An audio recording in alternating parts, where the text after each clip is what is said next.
Dalu attunes to her armor. It's that we we rested so that people could attune to their new thing. New fancy cool things.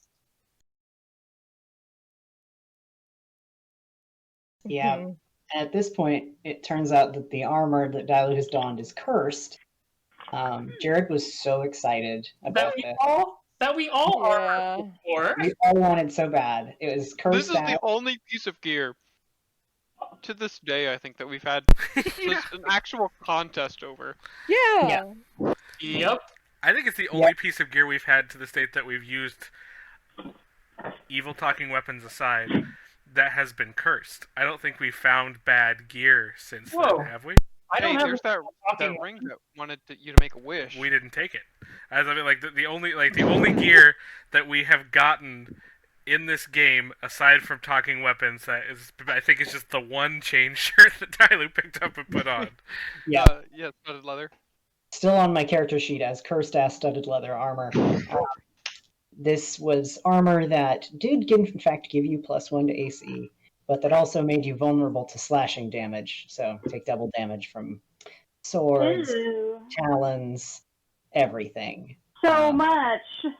So much. It was so bad. And you can't take it off. Oh, bummer. So Dalu was just kind of like, Also, I don't know if it was this room or a different one, but I know shortly after this, or maybe here, we found a ring of protection, and Dalu rolled need, because I will die if I am hit with anything. Please give me that. And she still has it. The kayak room. Yeah. So we go into we back out of this room and go down into another area that was near here, where it's a room that there's a river running through it, but the river is kind of suspended in the air as if there was like a glass kind of half tube running through, and there are a set of kayaks set up next to it. So we all just kind of get in the kayaks and we kind of lift them up into this weird floating river and send ourselves down the river. Vinaya going incredibly absurd. Yeah, Vinaya goes first, and waiting in because it goes kind of the room has the river going through it, and it just kind of disappears into a tunnel.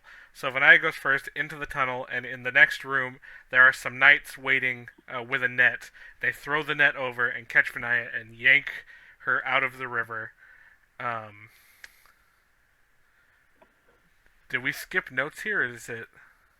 We've definitely fought them. We fought and killed most of them, and I think one of them was that Sans Pete lady. Yep. Yeah. So we recognized her as some sort of terrible murderer that's been on the run for a long time, and then Orin used the cube of force to shove them into the running stream. Well, so I used the stream. So they were fighting. I was fighting Lady Sans. I wasn't fighting them. Lady Sans Pete. Sans Pete was fighting me. So I used the cube of force and I blocked the river. Because the water couldn't get through, and then they stood between me and the hole that the river goes through, and so I moved, and the river hit Lady Sans Pete and shot her out of the room through that hole, not to be seen again in this dungeon, and then we cleaned up the rest of them, sorry, didn't take note of that. Maybe you guys had just mentioned this, but who was Lady Sans Pete again? She was someone that was recognized by a few of us as someone we had seen on like wanted posters, just like a high-level criminal person. Yeah, she was a wanted murderer in Rodin, but we didn't really have any history beyond that. I thought she was when we fought later. She comes back later, and I think we do fight her later. But I mean, I think had things gone differently, she was maybe intended to be a little bit heavier of a character. But I thought someone had met her before, but I guess not. No, it was I had seen her pictures before. Somebody had seen her pictures before. Yep. And then she was immediate, like, the next turn after knowing who she was when she was sent away. And we also don't mention this here, but we don't go down that river further. We turn around here. We find a hidden door that allows us to go backwards. And I remember we debated whether to go down that river for a long time. I think to the point that Jared would, like, put it to a vote. He was like, make a decision. We need to move the story forward. And I think Dalu was heavily against it, because Dalu just put on her cursed armor, and then she had gone down really hard in this fight Yeah. immediately. Because they all had swords that dealt slashing damage. And it was the first time she'd gotten knocked out, I think, in the game. And she was like, let's fucking go away. We don't need to be here. We need to go get the weapons. So, Yeah, and this combined with the boiling water escapade made me. AJ, had started to feel like Thane had a fear of running water. Yeah. Thane does not have a fear of running water. Thane is very cautious around water, which is a thing water. you know, yeah. Like that has come up many times on our sailing journey. Yeah. He doesn't love it. So this is where also so we head back to where to a T junction we've been before, and this is where Vane takes a look at Vinaya's book and does a check and finds out that it says Alphin's book, but it's fucking call out, Paul. Writing Alphin's book. Excuse you? Okay, I've said Vinaya's book a number of times before. I'm sorry I wrote Alphin. I'm sorry, Devin, that I called you Evan or whatever. Okay. Now, just I would like to point out that misquoting lore is different than getting your friend's name wrong in the middle. Hang on. There's more. I'm not done. I am so sorry that I not only cannot spell Orin correctly, but that there are probably like 4 different spellings of Orin in my notes. Well, the thing that is spell Vinaya or Vane correctly. You know what? It's okay. I'm going. It's See okay. you guys You later. made up for it. You made up for it for doing my dishes on Sunday. I know when I'm not loved, I'm going. It's worth noting I am not upset that you called me Evan. Mainly because I would be upset anyways, because we just met. But it's weird to me because in the same session, you wrote Devin before and after that chunk where you just like changed my name for an hour. My brain does some weird things, and also I hadn't just met you before. I worked with you for a whole contract. I know, but we hadn't spoken to each other or seen each other for like a year and a half. So it was. Devin, I still to this day remember a couple days of scripting with you and you being awesome. So well, Paul, you called me Evan, so I don't want to hear it. I just find it really funny that literally one line up you say, Vane reads Vinaya's book and finds that Alphin's book mentions a ritual. You know what, guy? Anyway, sorry, we're shitting on Paul, Thank but this you. is actually an important story. Yeah. So this is like this is a fucking game changer, honestly. So we find that within Vinaya's book, which was this book, which is the tenet. Actually, Tracy, do you want to? Sorry, this is your thing. Do you want to talk about it? Yeah, it's so. What I guess I've never given it really a formal title, but what I've been referring to it in my head and in my notes and shit is it's the canon of the reclining shepherd. It's effectively the foundational text of Vinaya's religion. So if you think about like the original writings of Buddhism, it's kind of effectively that. It's a series of explanations of how to live and of cosmology. And this volume is one of the very, very few, like there's probably a couple other books like this in the entire world, that was either written by the reclining shepherd herself or by her followers, like her immediate disciples, like plus or minus 1,000 years ago ish. And so what Vane kind of discovers is that within, like hidden within the text of this book, there is a ritual that does what we think happened in Roden with plants tearing down cities and plants taking over people and turning them into these weird tree creatures. Yeah. And I actually really want to highlight that because I think that recently, as we've gotten kind of disassociated from our initial discoveries, we've kind of dropped this bit about the ritual that forces nature on someone. Mm-hmm. The fact that in that initial discovery we did find that there is a very personal aspect of that ritual that is forcing it on people, which I think is what Vane attaches to here, which is that combining that with the Rowena knowledge is why he starts doing things that he starts doing after this. Yep. But this also, the implication of this is also that because this was written hundreds and hundreds or thousands or however many years ago, long, like past history years ago, that from the beginning of Vanaya's known religion at this point, someone has taken what was their kind of baseline holy script, and at the same time that it was being created, it was also being kind of twisted or something to weave this, probably. weave this instructions on this nature magic into a religious text that has nothing to do with nature or nature magic or the Fae or Druids or any of that stuff that we've been talking about. Yep. So we figure that out and can't really do anything with it in the moment, so we put a pin in that big weird thing. Then we go back to the turnstile. Thane wants to go check on 9, but Dailu disagrees, so we leave him. Dailu had gone from, I'm going to adopt this flesh golem to, oh, we probably can't take this flesh golem with us. And also, there was that time when it was taking a lot of damage from the boiling water, and it was maybe going to go berserk and attack Thane. And that's not cool with Dailu. So she was like, I think probably 9 is not okay, and also I've stopped being emotionally invested in 9.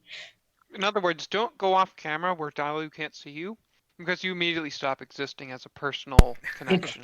Not only that, but I think this was the first time I defined for myself that Dailu has a hierarchy of everyone around her, ranked in order of whose life needs to be preserved most. And Thane is number 1, and the rest of the party has a ranking. Aww. And 9 was below that. He wasn't not on the list, but Dailu was confronted with a choice between people, and so she did what she always does, and puts Thane first. So that is why that happened. Aww. So after that, we continue on our way, and we come to a giant cave room that is... we're on a platform, and then far below us, or not far below, but below us a good ways, is like hot bubbling mud. And through the cave are these platforms that are suspended from the ceiling by a chain kind of in their center. And it skipped over a little bit here, but both Vane and Orin crossed those chain platforms, one after another. So there's this bubbling mud that's like already bad if you fall into it, but there are also geysers that were going off at periodic intervals that would hit some of the platforms, some of them directly, and some like would be in the splash zone. So the timing of trying to cross these was very scary. Yep. I was feeling very dumb for having used that flying potion that I had. It was like, oh well, should have used it for this. I remember this is where I had just gotten a fancy set of dice, and I was like, oh cool, these are gonna be my Dailu dice. And Dailu tried to follow Orin and Vane before any shit kicked off. Was just trying to go after them and rolled on consecutive turns 2, 3, 4, 2, 2. And if Dailu did not have a plus 10 athletics, she would have just fallen into the mud and died at that point. Yeah, it was amazing because I think Vane got there first. And that's what got him. Vane got there first, and I was on my way behind. And while Orin was making his way over there, Vane kind of goes a little slack-jawed for a second, and then says something to the tune of you must stop here, or I will fight you, for you will not come upon my master. Something like along those lines of like... My dear friend. My dear friend. I have a friend that's in here, and you're not going to come fight him. And so he immediately starts fighting me because Orin's like, shut up and help me, and keeps making his way that direction. No, he does not yet immediately start fighting you, if I recall correctly. I believe he starts out by basically holding you hostage. He was, when I say starts fighting me, I keep going, and you do start getting aggressive, but I end up getting over there, at which point I'm not fighting you, and so you grab me and grapple me and tell everyone else, you're not allowed to come over here or I'll kill you and your friends. We fight Vayne and end up doing enough damage where the mind control is stopped. There is... Wait. It's, Yeah, there's actually a fair so much bit good there. story No, in yeah, there. that's fine. This is the kickoff to y'all. Go for it. I don't remember the details. One really great part here was Vayne did manage to get the group to back off for a while. Where the rest of the group went back into the corridor they can't leave from. Like they're trapped there by the turnstile. So they just go like literally around the corner and just in this corridor and just hanging out there for a little bit while talking to each other about how to deal with what's happening. While Vayne is talking with Orin, and Orin's like, "What's going on? Who's this dear friend you're talking about, if I recall correctly?"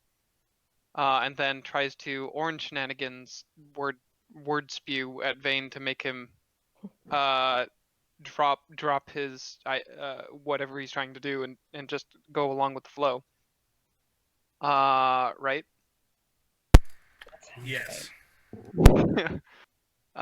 And I remember Vayne was not having any of that. He was like, "Nope, if you do anything, it's on. We will be fighting. Do not do anything." I think you were threatening to throw him in the mud. I believe so. Yeah. I believe that is the option that he had at his disposal that would be dangerous. And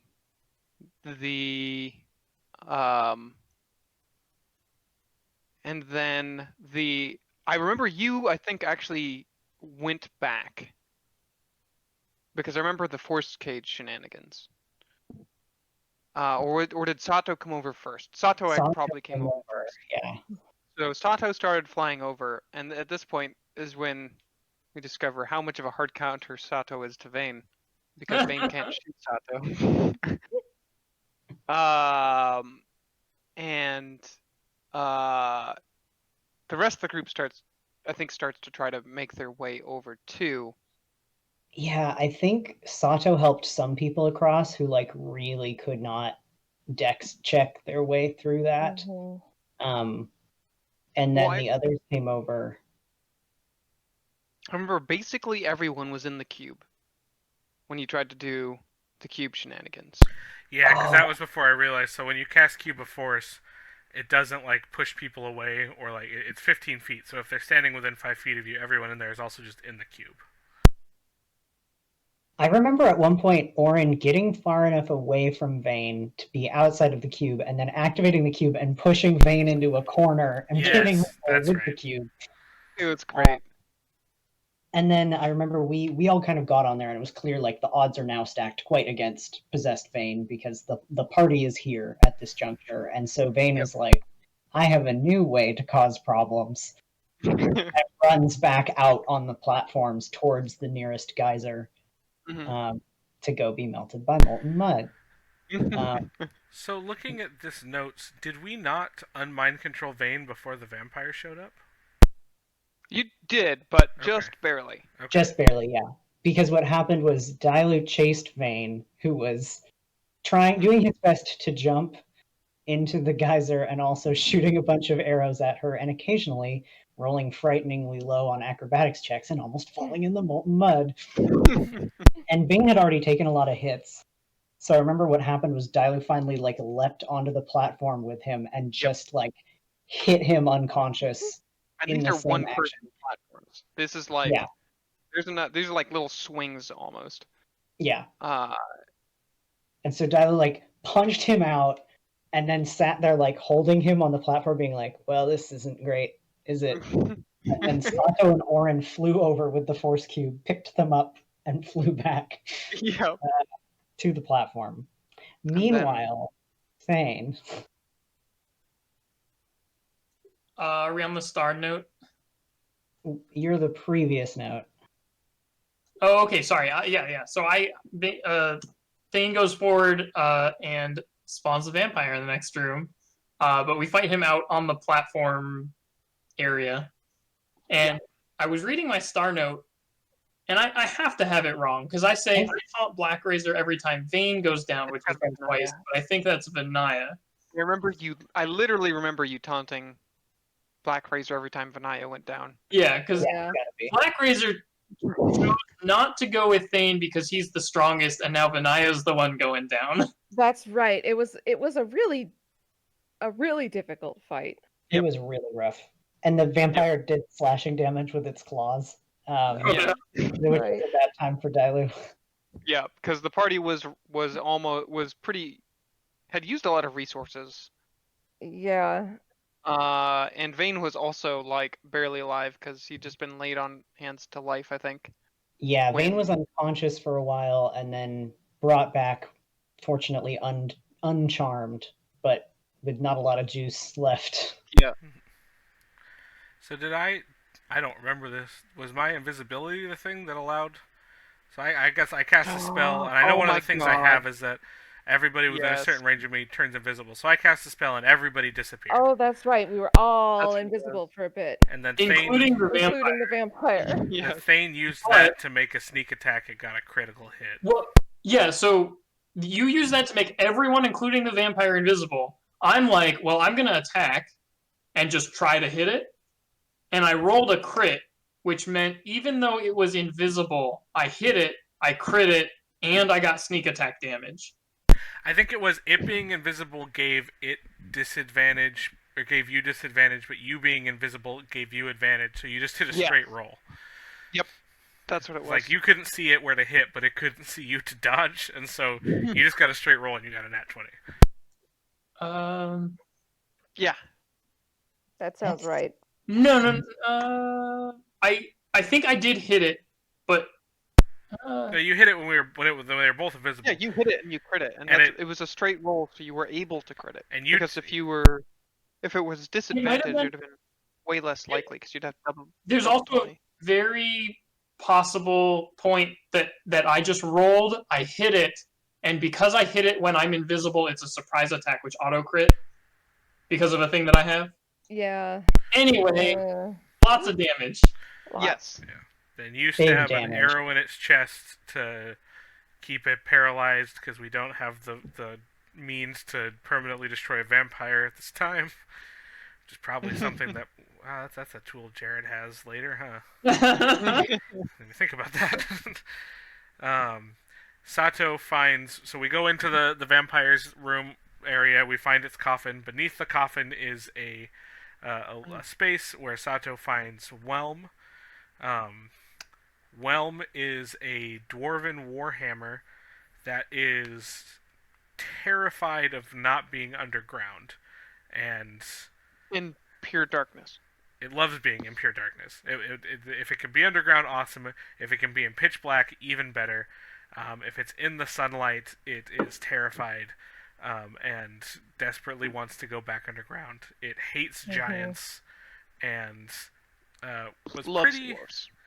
and loves dwarves and was pretty. Whiny's not the right word, but of the three weapons, it was the one that's like, hey, please just put me back in that hole. I'm good. I don't need to go with you guys to whatever kind of glory you're headed towards. I would like a dark hole that I can sit in forever, and that's fine. I love Whelm. Poor Whelm. I love that so much. It's really relatable. I love that. It's me. I don't think I've ever seen this character now, Paul. Black Razor talking to you in your sleep. Yeah, so yeah, I have mentioned this to other people before, but I have some things in my notes that are spoilers, so don't use this as character stuff. Not that I think it matters now, but we long rest there, and Black Razor talks to Thane in his sleep, probably because he kept taunting him, Probably. and says that if Thane gets a level in fighter, whatever the equivalent of that in world is, that it will transfer to me when Vinaya casts him off. Interesting. Because at this point, Vanaya had also had you warned him yet that, like, listen, I'm in charge here, and I don't need to use you.